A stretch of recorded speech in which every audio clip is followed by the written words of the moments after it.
পুনর্বসু, দেবগণের নক্ষত্র, অত্যন্ত পজিটিভ নক্ষত্র পুনর্বসু নক্ষত্রের ফাইন্যান্সের একটা চাপের জায়গা আমরা বারবার ফেস করছি, এবং তার থেকেও যেটা জটিলভাবে পুনর্বসু নক্ষত্রের জাতক জাতিকাদের ফেস করছি সেটি হচ্ছে রিলেশনশিপ, বন্ডিং, সম্পর্ক, যোগাযোগ।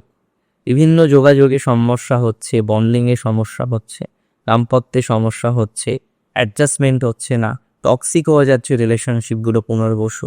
এই জায়গাগুলো আমার মনে হয় ম্যানেজ করে চলতে হবে। যদি ম্যানেজ করে চলতে পারেন অনেক বেটার হবে বলে আমি অন্তত পক্ষে মনে করি। আর ম্যানেজ করে চলতে না পারলে যে খুব খারাপ কিছু হয়ে যাবে, নট লাইক দ্যাট, কিন্তু ম্যানেজ যদি আপনি করতে পারেন, আপনি রিল্যাক্স থাকতে পারবেন, অসুবিধা হবে। ফাইন্যান্স নিয়ে পুনর্বসুর কোনো জটিলতা আসবে না, ব্রিফ আপ মে মাসে এটুকু বললাম। 18 তারিখের পর এনহান্সমেন্ট হবে।